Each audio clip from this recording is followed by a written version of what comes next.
Town Council work session is now in session. The only thing on the agenda is the Financial Solutions Group, so go ahead and give you guys a presentation. Well, thank you, and good evening. And we had spent some time, we came up and spent over an hour with Michelle and kind of went over what we do. And I didn't, this isn't high pressure sales job or anything like this. We're independent financial advisors to many, many municipalities across the state of Indiana. And everybody says, from the town of Shipshewana to we're financial advisors to Tippecanoe County, and have been for the last one. I just did their bond issue last year for the $24 million fairgrounds.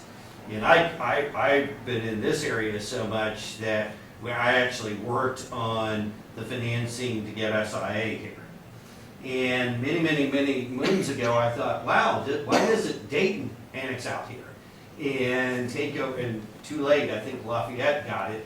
But I was always wondering about that, and everybody was like, well, Dayton's just a sleepy little town and not going to do much. That was what the commissioner said at that point in time, which I think was Gene Jones and those type of those commissioners back then. And so what an independent financial advisor is basically, and Mike was going to, on our website, you can see all the different things we do, and that's the easiest way to say it, but we do everything that any municipality needs. In other words, water rate studies, sewer rate studies, help with budgets. That's what in the month of July, that's the big time, is we do everything from Hancock County's, we do their entire budget. We actually put it online because their budget person died 2 years ago, and they really, it's been a while since that auditor's just like, you guys do it, it's better. And we work with the county council and all that. So we do everything from put it on the gateway to review. And when Michelle and I were talking, we noticed your Cume Capital Fund was at the 0.17 cent rate, and it could be at the 0.33.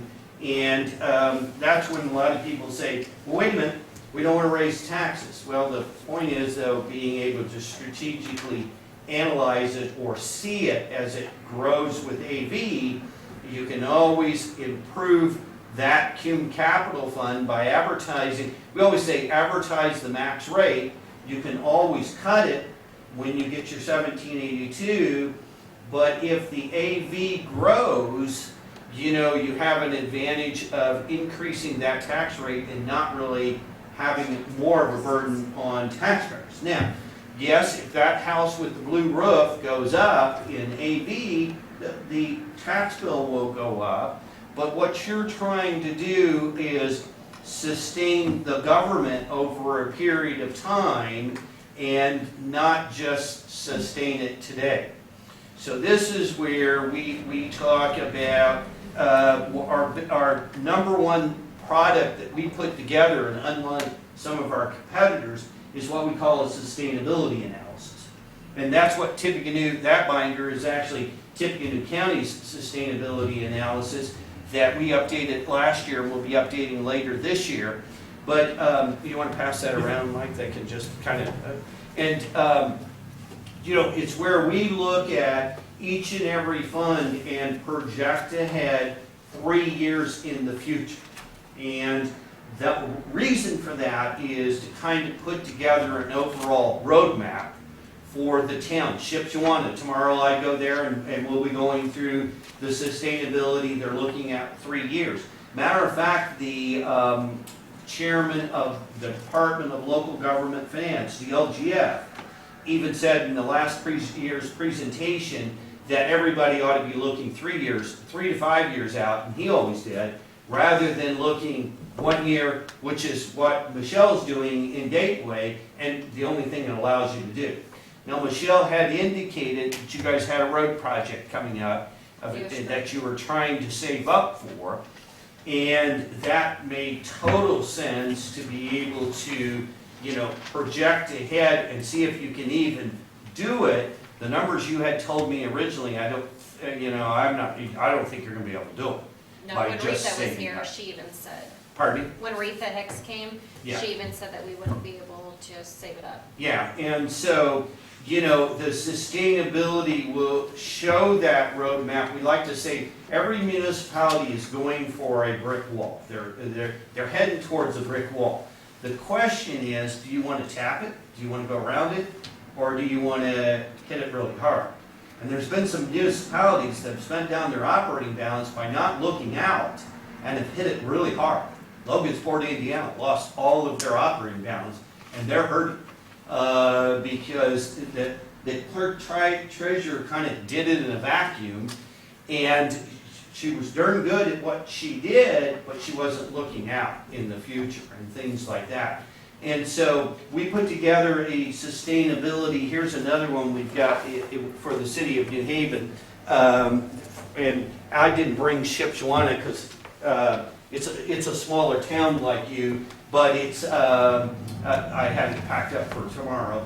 But you know, that's one of the things we like to say is let's look down the road 3 to 5 years. And it would include both your water, your sewer, and your general fund, your MVH fund, and that. If you were to issue a bond, and if you had to finance the road project, you would really you're going to need some pro forma financial statements, and that's what this does. Now, I use the word pro forma financial statements. That's a projection of, again, your cash balances. I'm a CPA, and we're registered with the Securities and Exchange Commission and all that. We do not do income taxes. We specialize in municipalities and municipality zoning. That means cities, towns, counties, townships, you name it, libraries and everything. So we do all kinds of different municipalities throughout. We've got libraries that do sustainabilities and kind of look out and keep projecting. So when it comes to, we have looked at some of your most recent reports that you ran as of June 30th.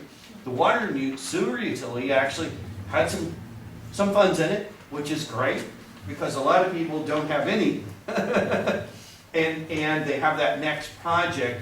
But the other thing is we try and do is get you on a 5-year capital improvement plan. Okay, and even if that's a 1-page sheet of paper, you know, trying to put down what you might need in water, what you might need in sewer, and you are interconnected with Lafayette, correct? That was what I was understanding from our meeting. But there's always infrastructure that you need to be setting aside for. And I think, Michelle, one of the things we had made a suggestion is, in looking at your fund report, is that it would be really nice in your improvement fund only has $7,000 in it in the wastewater fund, and you know, 7,000 just won't do anything today. And in the water, and that's not coming after you, that's just the fact that we don't have enough money in there, and the water utility actually almost has the exact same amount, $7,500.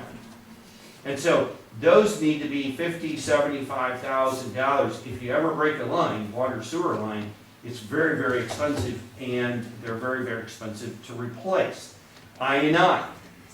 Every time I have an interconnected utility, I&I, you pay double for every gallon you get in there. And the interconnected utilities are costing more. Paoli, Orleans, all the interconnected to some of those facilities down there, their bills are going up astronomically. And I think you said that Lafayette may be wanting an increase here in the future. I think I just heard that on the news or something that with water or Different parts of their rate increase are, you know, started a couple of years ago, and you know, they continue. I can't remember if it's through 2020, but yeah, it's a tiered system. Yeah.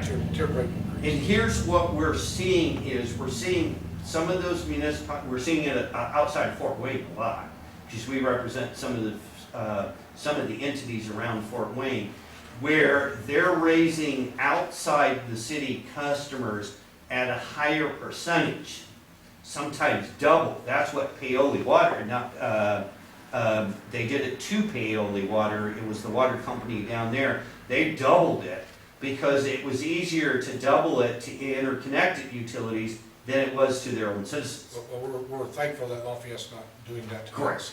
And you know that you've priced it out and you know that for a fact, correct? Yes, our Okay. last rate consultant. Okay. Consultant. And that's what we always want to keep an eye on, and especially any future rate increases. And Lafayette has been, it's my understanding, they've been fair for a long time. And I'm not bad mouthing them in any way, shape, or form. But I'm just saying that appears to be the future and what we always want to keep an eye on. And I think we didn't get your last rate ordinance, but when did you last raise water and wastewater? It's been 17, is that right? Just a year ago. 16, 17? Yeah, right around there. So. okay. And so, almost 3 to 4 years old. In a lot of towns now, what we're doing is we're phasing in small increases each and every year to keep up with inflation. Now remember, by state law, you have to be cost-based, fair, and equitable. And I serve as an expert witness at the IURC. I know you're not under the IURC, but you see from the listserv, you should always follow what the guidance is from, especially on disconnections and things like that, what the IURC does. And so, you always, you want to keep up, because most of the utilities we've dealt with that have not, they're talking double-digit, very large increases, especially if they have any size project. So that's my point about keeping your improvement fund not at $7,000, but building it up to a more adequate number based upon whatever the 5-year capital improvement plan shows. Okay? We're blessed that, our system is a relative new system. Right. Sewers, the water's about 25 years old, and sewers 30, is that right? Yeah, it's a little bit older, but water's right around that. 78, 94. Yeah. Something. At least it's not 100 years, That's right. like North Salem, Indiana, or whatever. But theirs is actually less than that, and they've got a water issue, so. And we did, last year we did spend a little bit shy of 150,000 with water meter upgrades and some things like that. We also Okay. upgraded 2 lift stations to the tune of about 75,000. Okay, so that drew down that Probably did, improvement fund. probably did, I'm thinking. Okay, it did, yeah. okay. And we did not do an income statement, so we don't know what your earning power is in 1 year. Sure. And, we haven't done that at this point in time. But that's where, on a lot of smaller municipalities, we update the rate report every year. And it doesn't cost $5,000, it costs $1,500 or $2,000. It's not, and rather than every 3 or 4 years, it costs you $10,000. So it just keeps it up to date, and then you kind of know where you're going, okay? And so that's our overall point. So, I guess from our standpoint, we can do as little or as much as you want. We are located in Plainfield, Indiana. We don't have high overhead. Makes it really, really reasonable, and that's why I think I've been a client. Tippecanoe County has been very, very frugal. That county council is one of the most frugal county councils in the state of Indiana, and been great to work with. But we were supposed to be looking at some point in time. They're going to need to look at an income tax at some point in time, but I don't think they're at that point yet. But may share in that benefit too. That's kind of goes on. And I know So- when we talked, we had discussed that I didn't want to try and maneuver in any way to raise water rates. Because Right. we already have people wanting to stab us for our water rates. Right. So that I want to maneuver every other possible to help us get where we need to be without increasing either taxes or water rates. Yeah, and that's why and here's the problem. Without a roadmap, it makes it kind of difficult. Right. You're just flying by the seat of your 1-year budget, budget, and that doesn't it's not serving in today's financial world. And I've talked to a couple of the board members, I'd like to see us, and I don't think the town has ever done a 3-year budget, but with this being an election year, not knowing who's gonna be sitting here next year, I think it would be smart for the town, especially with Yost Road, to do a 3-year budget, so then the town can kind of path the way for the next 3 years. Well, and it helps people coming on board Right. seeing what the plan was. You know, they might not always agree with what the plan, but they see the roadmap on getting there. I've got some towns that actually, they don't lose all board members, they lose 1 or 2 every year, like Shipshewana has rotating. And so, you know, the new council members come on and they've got a document to kind of buy in with the prior council members that have been on for a couple years. And so it kind of serves that. So you know, that to me is one of the most important things you can be looking at. And again, we can put the water and sewer in there, and there is no preconceived notion of a rate increase ever. But all I ever say is sometimes small are better than large in the future, in keeping up, you know, that kind of thing. When we've done our rate studies in the past, that was a 5 to 7 year projection in those studies. 5 years is usually the most, Yeah. because 10 years, it's a mathematical formula. Or 7 years, it's a mathematical formula. It doesn't make any sense. 3 to 5 years is the most I would go. Yeah, I'm trying to remember exactly what I saw, but I knew it was quite a few years out into the future. And have you looked back at it?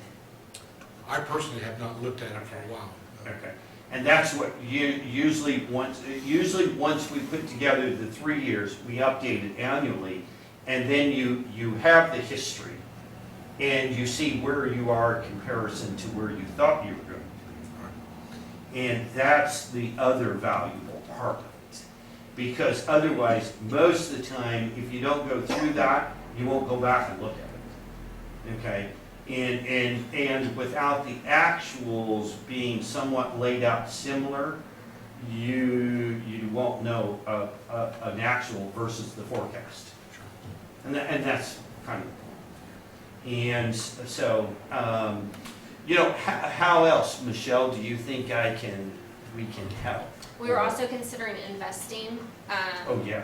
like to do like short-term CDs and help build our accounts, like the money that's just sitting there, helping build that. So you can help with that, correct? Yeah, and the best thing to do is bid that out, you know, and like I Right to the told you, banks, you're there are some entities that, some clerk treasurers, she sends out a sheet to all the bank list, you know, and you've got some really good banks here in Tiffany County. You've almost got every one of them.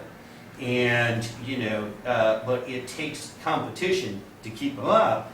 And right now, there's not money markets, it's all CDs. Right. And putting it in fairly short term. Long term doesn't get you anywhere. And as you know, the state has allowed you to go beyond 2 years, but you sure don't want to go there at this point in time.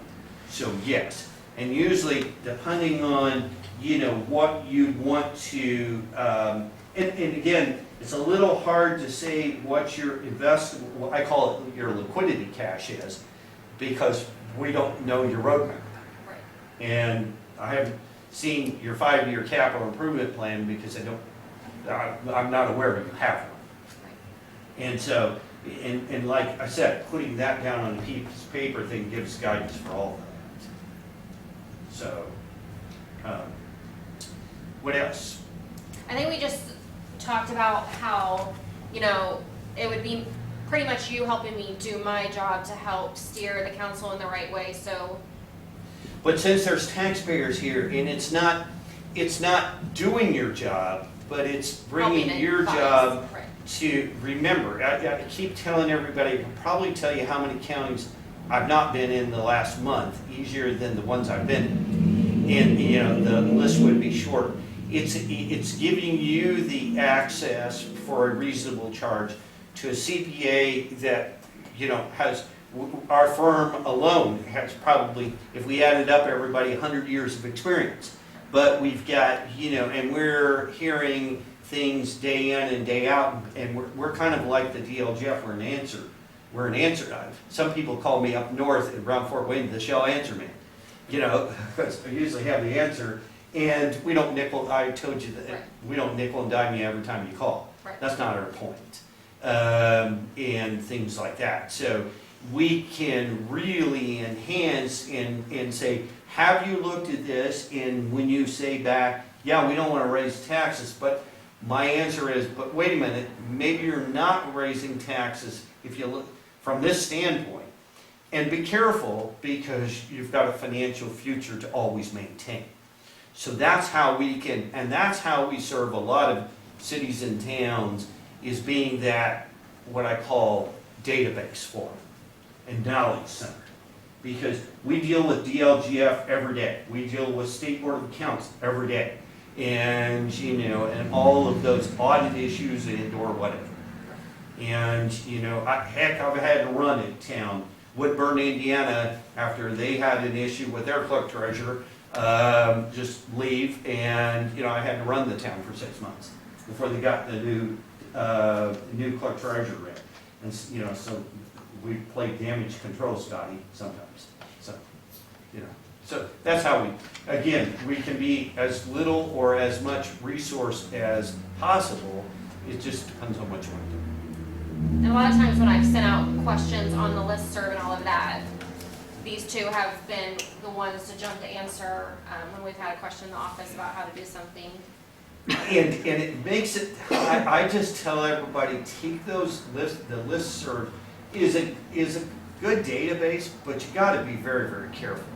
Because what's going on in Portage, Indiana, Right. or from Michael's area up in Munster and in that area, is totally different than Battleground in Tippecanoe County, and they, and we helped Battleground join the fire territory, so we're also so familiar with fire territories. We put that, help them join into the original fire territory and things like that. And what happens in and around the state and a lot of other corners, totally different than what Tippecanoe County and Hendricks County or Hancock County is like. So that's that's it. You got to be really careful with those answers.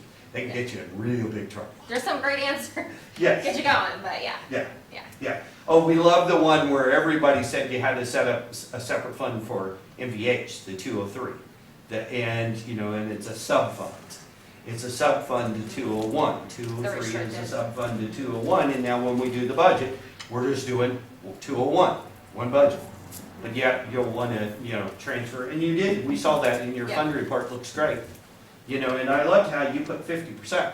Yeah. Mike and I were talking about that and I was like, that spells it out right there. Restricted 50%. And it can only be used for preservation of roads. And so. That's one of the ones we talked to you about on the listserv. Yes. And we responded to. Yeah. So, any other questions or any way I can help you? Fee structure? We're hourly rate. Normally for something like a rate study or something, we'll just do a not to exceed. We'll do a not to exceed, and that would include the public meetings and things like that. We could, even for the 3-year budget, it would be based upon hourly, but we could estimate, a not to exceed and do it for that. That's what we usually like to do. And some we win, some we lose. But we don't overbill. We by State Board of Accounts standards and everything like that, we bill according to law, and which is fair. So for us to have, the 3-year roadmap, you've obviously checked us out. I don't think we're real complex here. What do you see, number of hours and total cost? I think probably, if you can put together an adequate, but as first draft of the CIP, 4,500, probably anywhere from 4,500 to 5,500. And, I don't think it will be, and that would be working with you, including working with you in the presentations. So it's not, we know what we're doing.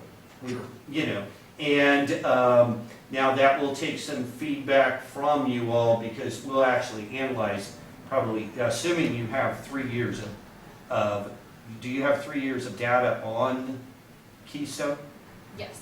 detail? I think it goes back to, well, I want to say it goes back to at least 14 or 15. Ron, do you know when the office changed over to Keystone? Or Tammy, when you went, we went back to 15, haven't we? Trying to get APV, so at least it goes back to 15. Because we will include 3 years of action in it, okay, projecting forward. And then use your budget 19 and use your budget 20 if you give us a round one of budget 20. Okay, so that's where I'm saying it includes 3 years actual, 2 budgets, and then 3 years from there. Okay, so that's how we like to do it, especially if we're in the middle of the 2020 budget. And what is really telling there is what we call the 16-line statement, or the Form 4B, you know what I mean by that on Gateway. That one is great in bankrupting people, because the formula, the one button in there that says, do you want this to calculate your operating balance, and you hit it, and it calculates your operating balance, it'll calculate it all the way down to 0. So I tell all my clerk treasurers, use the calculator, but force what you want as far as the operating balance based upon the prior year 1782. So that forces you to know if your levy is going to go too high, therefore it tells you if your budget is going to work. So you actually kind of, and that's something we can even, Tina in our office can work you backwards through on the phone. And that's something that we always tell everybody, that's a great system for driving your cash balance to 0, because that's what it's there for. And you don't want to do that.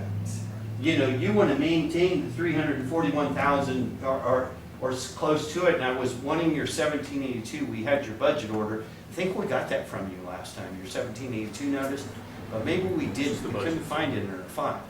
Okay. And 1782 is you can't get that on Gateway.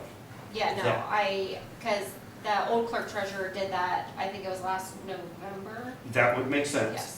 November So or she- December, she would have received it. Yes, and then I think it asked if there was any corrections or changes, and she just sent it, she did send it through. Yeah, and that's telling from the board standpoint, because we like to know if your cash balance has gone up from last June to this June, and it's a really easy place to find that out before you start working through what's called Gateway.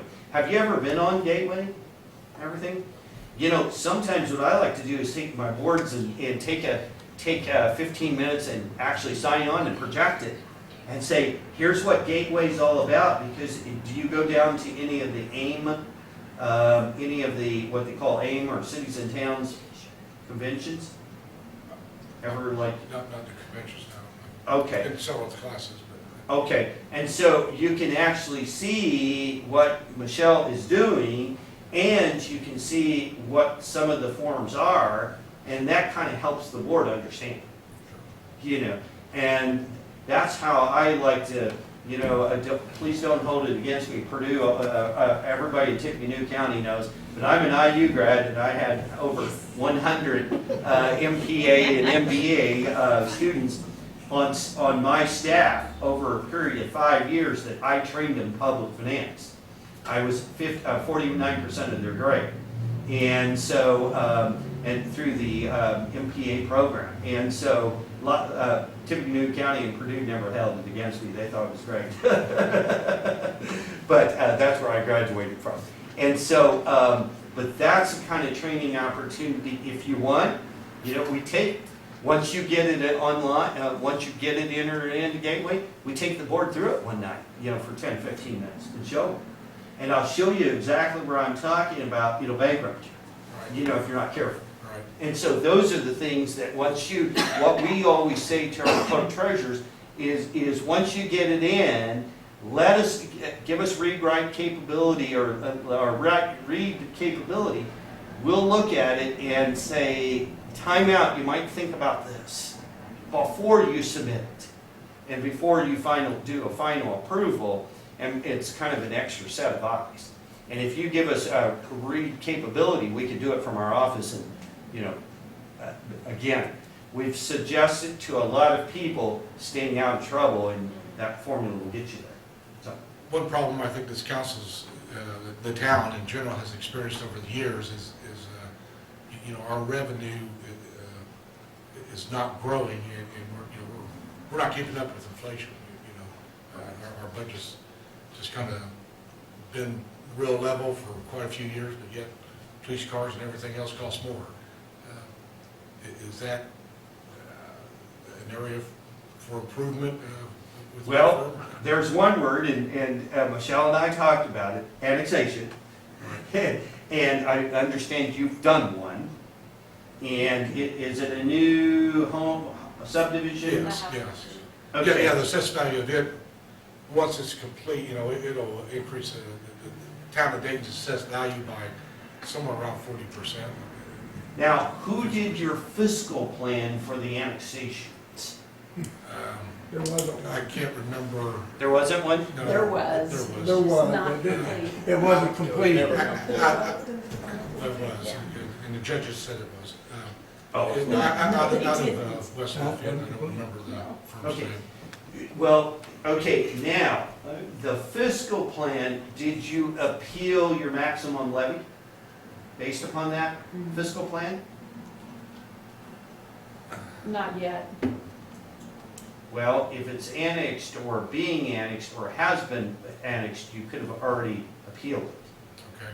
And so, what you do, every time, we've run into this across the state of Indiana. Number one, we've had lawyers do fiscal plans. They don't do it right. They put a bunch of zeros in there and say, this annexation's not gonna cost anything, okay? Passes the smell test for people not wanting to say, this annexation's gonna cost anybody. But what we do is, we go in, and I've testified in court, for some of the neighborhoods in Carmel, against Carmel, because the rich and famous wanted to hire somebody that Carmel hadn't hired before, and I was one of them. And what you do is you create a fiscal plan that I can guarantee you that if we have 300 homes here, and we're going to have 100 more, and I'm just using an example, that there's an incremental increase in the police office. Okay? And you've got to show that in a properly created fiscal plan. Doesn't mean we're going to have a whole officer, but every annexation has an incremental cost. If you then do a properly designed fiscal plan and you get through your annexation process, then what you do is submit that fiscal plan to the DLGF and get an increase in your maximum levy based upon the cost of that new annexation. Now, I've had a lot of municipalities say, well, wait a minute, if we bump that all in 1 year, remember, I work for the fastest growing city in the state of Indiana, Westfield, Indiana. And we were doubling their assessed valuation, and that was going to double their cost if all of the all the homes came in year one. That made no sense, so we had the law changed that with Senator Buck, that we could phase that in over 3 years. Remember, I keep telling everybody, Financial Solutions Group, that's our name. Our middle name is Solutions for a reason. If there's a problem and we can you've got very powerful legislators up here, if there's a problem and it's causing a burden, there's a way to change the law to get it to work for everybody. So what we did is we phased that in over 3 years, and it was no impact to the current taxpayers. Because as the AV came online, you had the expenses come online, expenses matched AV, same tax rate. Right. We maintained in Westfield, Indiana, the same tax rate for 5 years during the most major annexation they've ever had. Sure. Okay. And but we go up to northern Indiana, we run into communities, the lawyers put in 0, we try and appeal that to the DLGF, they say, yeah, we'll increase it 0, because your fiscal plan says 0. Right. That makes no sense. So that's kind of knowing all the rules to the ballgame. Right, That's what we specialize in. okay, That's why we're CPAs to municipalities, not CPAs to people that need their tax income, their tax returns done. right. Yeah, basically. But, so if you haven't appealed it, maybe there's even, you could appeal it, and your maximum levy is the amount of new property taxes you can bring in. And again, if I appeal under today's rules still, if you got your maximum levy increased $25,000, doesn't mean you have to use it. You could go up 10,000. And then you could go up 5,000 the next year. You could plan all that out and then get more revenue in. Okay? So there was 7 years ago, people that lost out on that because Senate Bill 1 came in and said, we're gonna take everybody's maximum levy down to what they're called working max.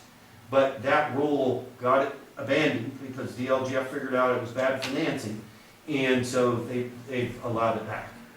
So you can bank some levy, okay? That's that's one way, and then, you know, maintaining, I notice your income tax funds weren't doing too awful bad, and it always helps when you go to the county council, if if they're going to do a new income tax, they make sure it's one of those that, we can all share, like Lowell Public Safety, and things like that, so. And, I work with many towns and counties in the same spot, and everybody knows, my job is to be objective, regardless of whether I work for the county or the city. So, but that's the only way you're going to keep up is by the tools that are currently in the toolbox. Because there's no silver lining or magic bullet at this point in time. But planning it and cutting when you have to cut, sometimes that's what you have to do. Yeah. Okay, I appreciate it. Sure. Other questions? Any other? But I'm really glad you brought that point up. And annexation, is just getting tougher and tougher, and I understand that. And I keep telling everybody, in most of the municipalities anymore, they will not extend the water and sewer outside the city limits, or town limits, not if they file the sewer waiver. That's what I'm looking for. Sewer waiver. It's no. You agree to annexation, or you don't get the water and sewer. Okay? Because sewer waivers were tested in Bloomington, Indiana, and that lawsuit almost threw them all out. It's going to only be a matter of time when sewer waivers are thrown out. Well, we've always, Dayton has a long-standing policy in ordinance, that has to be annexed into the town for utilities. Yeah. And what does that do? That protects the person that owns the blue roof. Absolutely. Okay? Yeah. We're not looking to protect the person that we're extending the water sewer to. It's protect them because every municipality, your salary is shared 1/3, 1/3, 1/3, or 1/4, 1/4, 1/4. And why should someone benefiting from the water and sewer utility not pay the full bill? Right, I agree. So, that's it. So, okay, well, I went on for 40 minutes. I didn't even mean to do that, but great questions, and this is what we're all about. We're specialists in this Appreciate the area. answers. So, sure. It would be a great service to the town. So what I figured, since Mike's not here, or however you guys want to handle it, I figured give you guys time to ponder, if sending more questions that we could send to Greg, and then if you guys wanted to discuss it and vote it at August meeting instead of just jumping, if you want more questions answered, and then would that be fine, especially with budget? Sure. I mean, that would give us plenty of time. I would really like, though, if we do the 3-year plan, I'd really like to incorporate it during your process of creating your 2020 budget. So is it a possibility to still look at doing a 3-year budget right now? Or is that something that we wouldn't, so Yeah. we're still, if the, Well, again, what I told you is we would need 3 years of financials, detailed, revenues and expenses for all the funds. And then 19's budget is on Gateway, and you have that in your do you enter it in Keystone? no, I don't think, well, Well, this is my first year doing budget, Okay, right. because I just took over in January. Okay, so it's probably not in Keystone. No, I think it's all. So it's in Gateway. And then we'd want the preliminary 2020 to be our baseline Right. for the 3 years. And are you giving 2%, 3% raise? We haven't discussed, I've given our police department and our maintenance superintendent their report to kind of give me, right now I've only asked them for a year of what they think is gonna happen next year, but if the board agrees to do a 3-year, then I need to extend that out so they can kind of give me where they wanna sit, and then streets and building and all of Yeah. that, to see where we wanna. Because a lot of Well, people then it's ask 3 me years. on salary, what's being granted across the state, and, you know, people that are kind of short on change are at 2, people that are a little long on change are 3. And then the increases are running between 2 and 3%. I know our salary ordinance is November, I've not addressed that with them yet, Okay, but I we- know that it needs to be addressed in the budget if it's Exactly. something that is being considered. But that's what, and, you know, that's what we do, you know, what's running right now. The growth quotient has been formalized at 3.5%. But everybody says, oh, then we just take our budget up 3.5. No, that's only property taxes, which is only part of your revenues. Don't do that. Don't take your budget up 3.5%. That's not good. And, you know, we talked about health insurance wasn't a big deal here, right?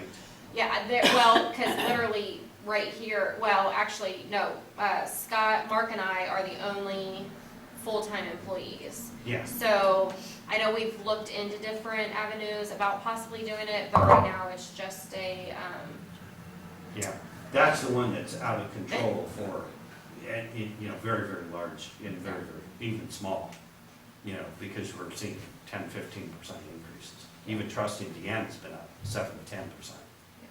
So, we're no, But, we're talking yeah. about town insurance or health insurance? health Oh, yeah, insurance okay. for towns. And so- Okay, yeah. Yeah, and so, yeah, if you're interested, that's, you know, we'd want to give you guidance on your 2020 budget too. Yeah. So, okay? Anything else? Unless we have comments from the residents, I don't know if they might have any questions Oh. for you. Sure, residents, I take it all. Any questions? Laura? What is your hourly rate? I know you do the no Mine- more than. but- Mine is 200 and it usually, but I'm a partner that's, or, you know, that's been there for 30 years. And so usually we'll use a combination of top billing and then lower, and it goes all the way from 50 to 100 to 150 to 200. Depends on the mix. So that's what, when we do a not to exceed, it is a mixture of all the different hourly rates, because that's the way you can only, otherwise it'd be 10 grand, you know, to do it. And we gotta keep it fairly reasonable, you know, for all of us. I like your attitude. Well, thank you, thank you. Well, I've been doing some, you know, so many of these, and I've been to so many public hearings. I mean, and keep in mind, the way I look at it is, we've got to take you into account, and we've got to take the town's finances into account. And we all got to go down this path together. Might not like all the answers, but then they might not like all the answers, but we got to go down the path together. That's the only way it works. You've done work with TIF districts and, Oh, absolutely. and of course, the annexation. Yeah, yeah. TIF districts, yeah, all the time. And, That's well, one of the things I we did the talked about. SIA TIF district Yeah. back 30 years ago. Yeah, That's how SIA got put there, right, you know, from the county TIF. right. So, And that's one of our conversations that we had. and yeah, yeah, and then the 400 million Circle Center Mall got built because we put 300, actually, I'm on the fold of that bond issue. That was over $400 million that was put together by a TIF district. That's the way economic development in the state of Indiana. When you go to the toolbox for cities, towns, and counties, it's pretty empty. There's not a lot in there. And TIF is one of them. And everybody wants to, you know, I give presentations, just was in Hancock County, I said, TIF is not a four-letter word. C-T-I-F. It's 3. and, you know, but everybody thinks, you know, at least auditors, Bob won't say that, but they understand, you know, sometimes TIF gets a bad attitude or it gets a bad label. You're familiar with the Ball State studies? Oh, yeah. Yeah.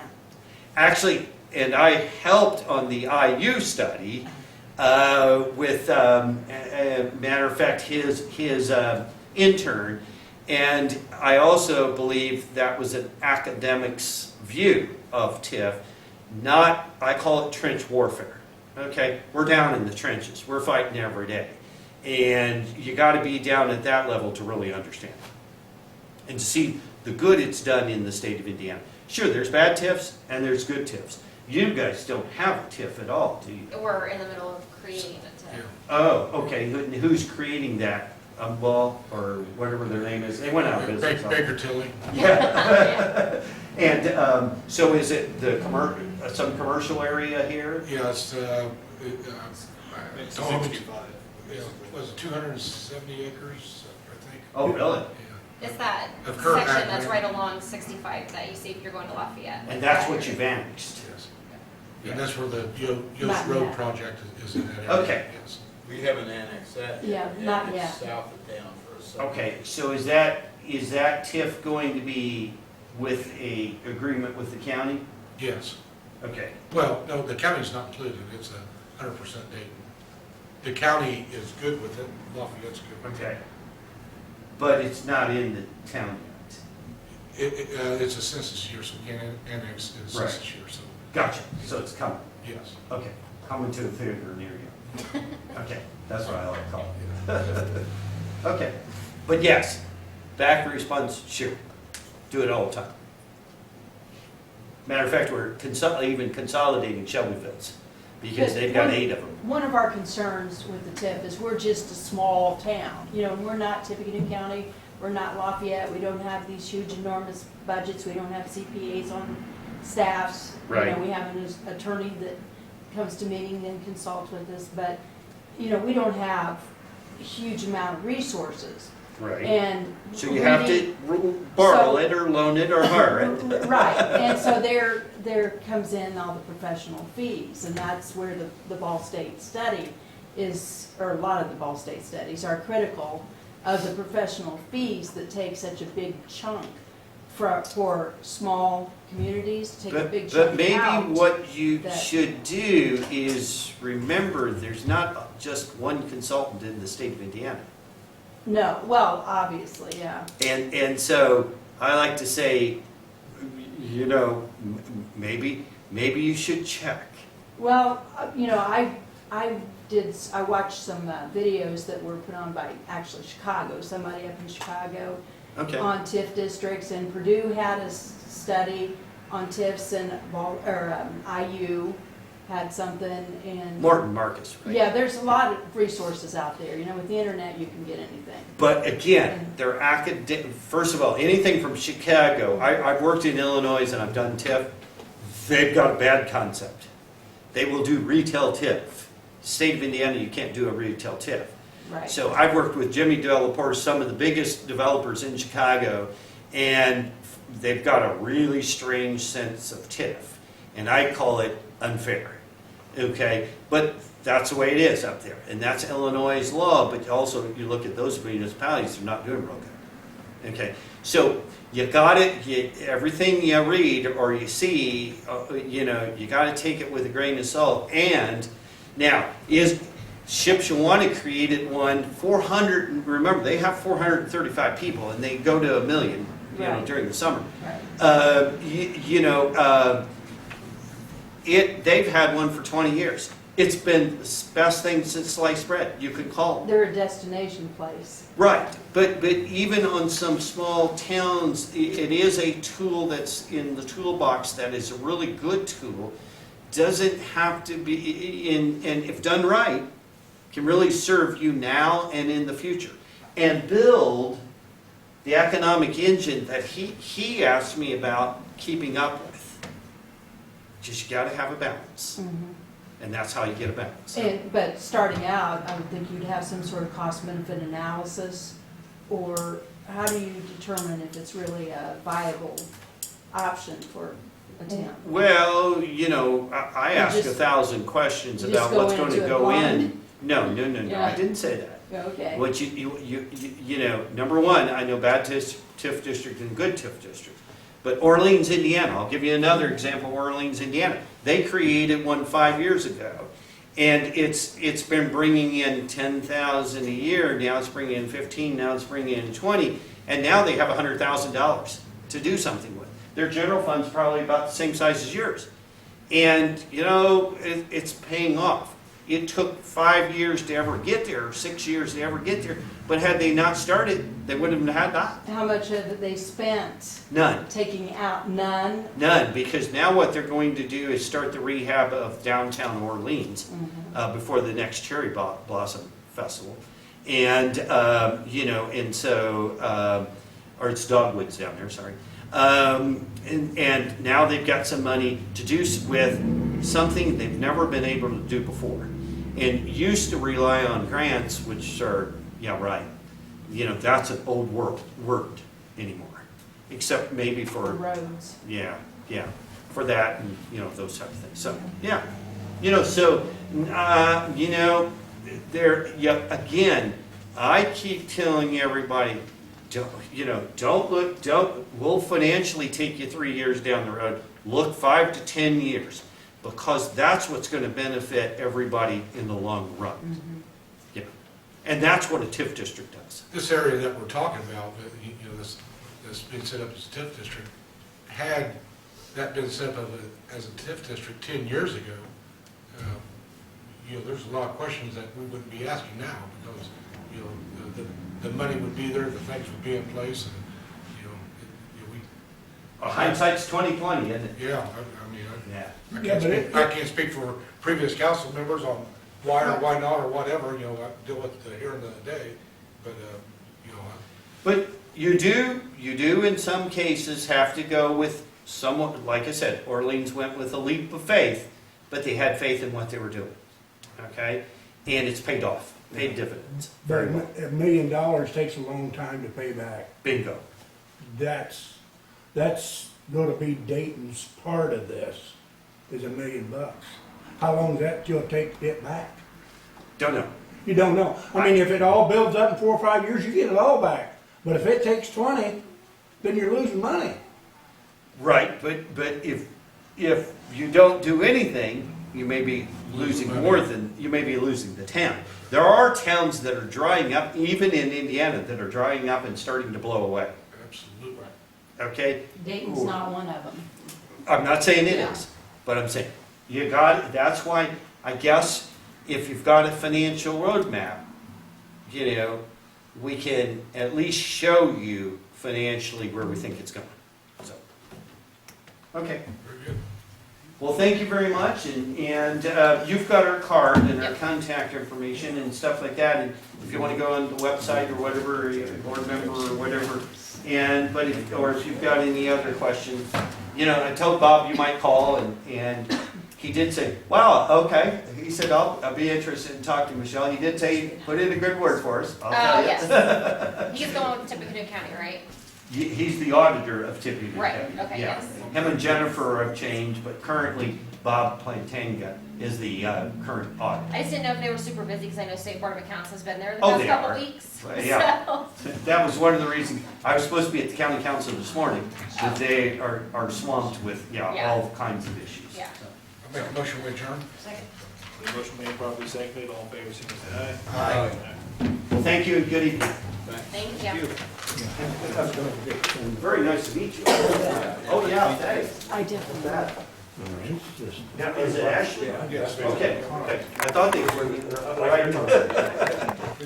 Thanks, Michelle. You're welcome, thank you. And then